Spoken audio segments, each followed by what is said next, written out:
કેટલી ગેમ બનાવી છે? એક બનાવી છે.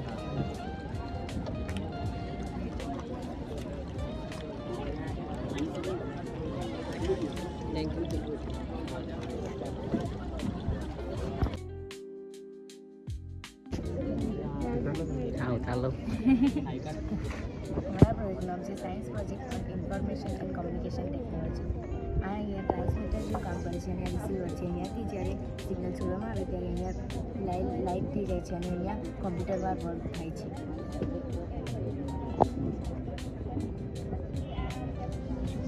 उपयोग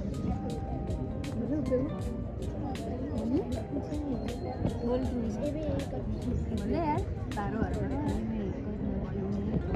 जोरથી ફરે અમારા પ્રોજેક્ટનું નામ છે science project on information and communication technology. આ ટ્રાન્સમીટર છે અને આ રિસીવર છે. અહીંયાથી ટ્રાન્સમીટરમાંથી જ્યારે સિગ્નલ છોડવામાં આવે છે ત્યારે અહીંયા લાઇટ થઈ જાય છે અને અહીંયા કોમ્પ્યુટરમાં વર્ક થાય છે. આ રિસીવર જેવું કામ કરે છે અને આ ટ્રાન્સમીટર જેવું કામ કરે છે. આ કોમ્યુનિકેશન ટાવર છે અને આ વાયરલેસ નેટવર્ક છે. હવે એના ઉપયોગો ધ્રુવી સામે સમજો. એના ઉપયોગ એ છે કે એજ્યુકેશનમાં એટલે ઓનલાઈન ક્લાસમાં એક્ઝામ સિસ્ટમમાં અને સ્માર્ટ બોર્ડમાં પણ થાય છે.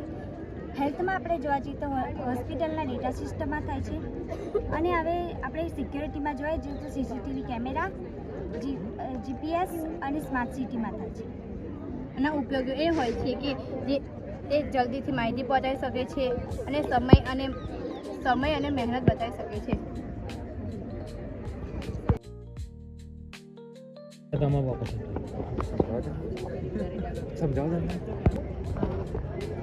નમસ્કાર, ગુડ મોર્નિંગ. અમે એમએટી હાઈસ્કૂલ બોરસદથી આપનું હાર્દિક સ્વાગત કરીએ છીએ. અમારા ગ્રુપની જે કાર્બન પ્યોરિફિકેશન પ્લાન્ટ સ્માર્ટ એગ્રીકલ્ચરમાં લાવેલ છે. આ જે છે એમાં જે વાહનો હોય ને એમનું અવર જવર વધારે હોવાથી પ્રદૂષણ કે ધુમાડો બહુ વધુ હોવાથી તેનું શુદ્ધિકરણ કરવા માટે આપણે આ પ્રોજેક્ટ કરાવવામાં આવ્યું છે કે જેમાં પંપો છે અને અહીંયા જે આપણું પ્રદૂષણ ધુમાડું હોય ને તે અહીંયાથી પ્રદૂષિત હવામાં જાય અને આ ફિલ્ટરેશનમાં તેનું શુદ્ધિકરણ થઈને આ જે શુદ્ધ હવા છે તે શુદ્ધ હવા બહાર નીકળે અને જે ખેડૂત હોય કે જે બહાર ગાર્ડન હોય ને તેમના બાળકોને કે રમતા હોય એમને સારી હવા અને ખેડૂતોને કે વૃક્ષોને સારી હવા પ્રાપ્તિ થાય. આ તો અત્યારે એની વધારે જરૂર નથી પણ ગેરંટી છે કે 2050 કે 2070માં વાહનોની સંખ્યા વધતા આનું પ્રદૂષણ વધશે એટલે આ પ્રોજેક્ટનું કામ આવશે ને આવશે. આ ગેરંટી છે અમારી. Good afternoon. અમે શ્રી મહીસાગર વિદ્યાલય કઠાણામાંથી ધોરણ 10 એગ્રીકલ્ચર ટ્રેડમાંથી આવ્યા છીએ. અહીં અમારી કૃતિ છે પાક સંરક્ષણ પ્રણાલી. આ કૃતિમાં અમે જોઈએ તો એક સાઈડ અમે નાનકડું ખેતર અને બીજી બાજુ એક ઘર બનાવેલું છે. આમાં અમે જોઈએ તો કોપરના તાર, પૂઠા અને પ્રાણી વાપરેલા છે. આમાં જોઈએ તો આપણે જ્યારે પહેલાંના સમયમાં જો લાઇટ ના હોય એવું હોય ત્યારે પશુ અંદર આવીને ખાય અને બધો પાકનો બગાડ કરતા.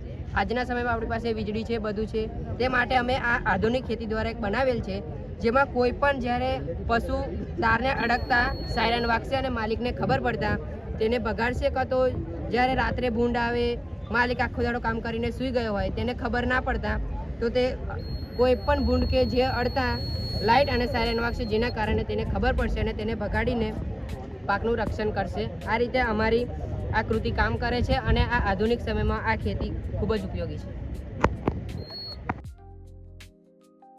આપણે આ વિધિને કેમ ભૂલીએ તો આ પ્રસંગે આમ તો કાલ દેવતાના અનુશાસનને માન આપીને આપણે કાર્યક્રમ અહીંયા પૂર્ણ જાહેર કરીએ છીએ પરંતુ જે પૂર્વે આપણે વિધિ કરીએ કે આ કાર્યક્રમની અંદર જિલ્લા શિક્ષણ અધિકારી કામિનીબેન ત્રિવેદી બોલે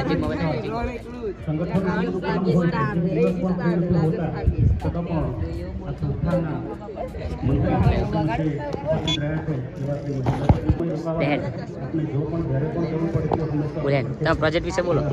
અમારો પ્રોજેક્ટ છે હાઇડ્રોપોનિક ફાર્મિંગ. હાઇડ્રોપોનિક ફાર્મિંગ તે રણ વિસ્તારમાં કરવામાં આવતી ફાર્મિંગ છે.